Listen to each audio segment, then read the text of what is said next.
Hello, my name is Christopher Mitchell, and I'm here recording again about my education metaphor.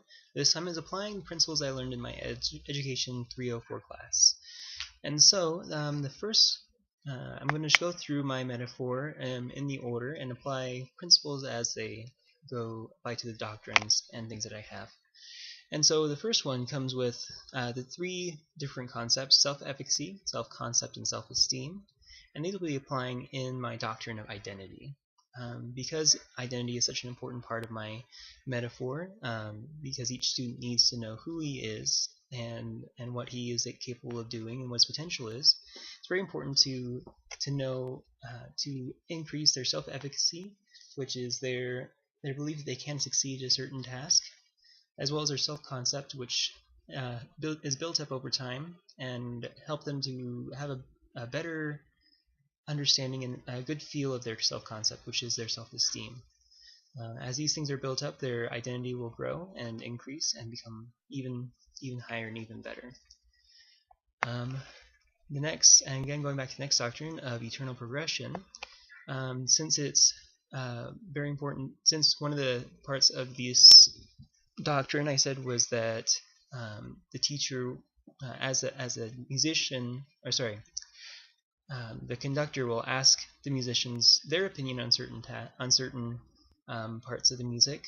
The same way the teacher should ask the students their opinion on things and have them work together to decide on things. In this way, lateral questions will come in, which is the students answering each other's questions and working together to find answers to their problems.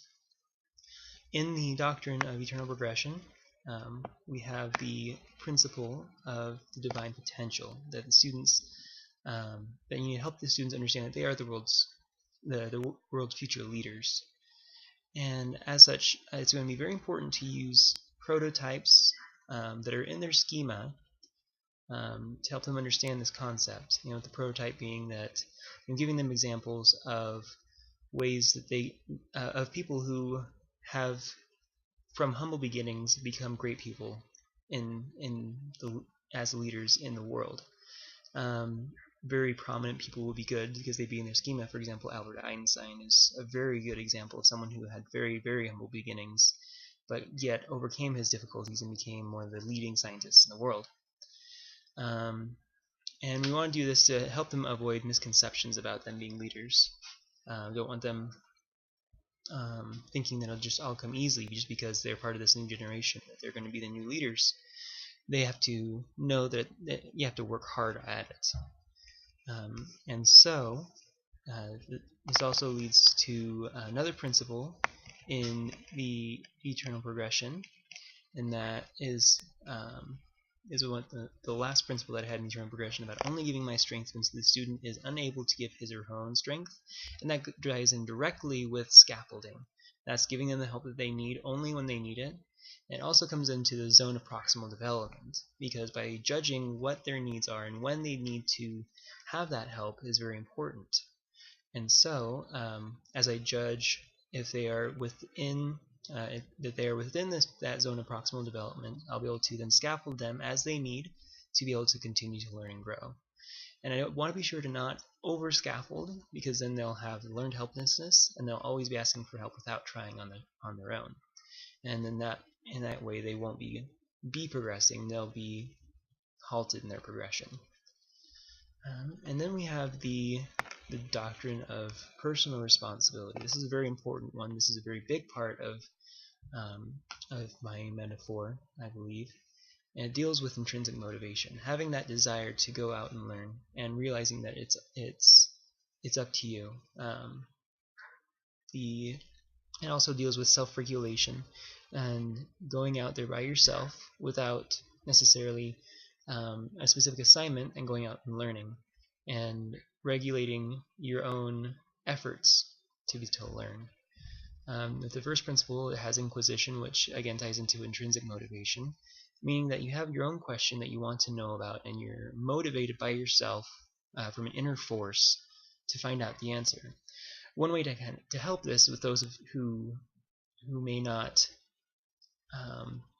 who may need some help to gain intrinsic motivation one of the tools I had put was to assign a study project that is set to follow each student's own ideas, and so it has a little bit of extrinsic motivation to with it being an assignment, but it's intrinsically motivated because it's their own choice of topic. And then another good principle is with this and throughout the whole metaphor is to be sure to use information instead of controlled language as much as possible, because the key here is for them to learn, and if they're just being told to do certain things, they don't know why, especially with this project of it being their own ideas, them understanding why it is that they're having to learn, I feel that it will help them stress less about it. I know that's been helpful for me than just saying, okay, do this assignment and turn it in. And then we move on to the last doctrine, that of equality. Having the teacher-student equality as well as racial and gender equality. I think I'll add in here as well as just student equality in general.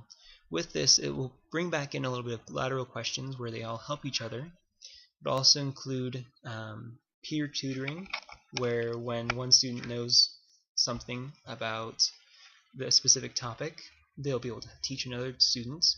And also we can include in here group work with reciprocal teaching, where we can assign the students different different topics and have them teach it to each other.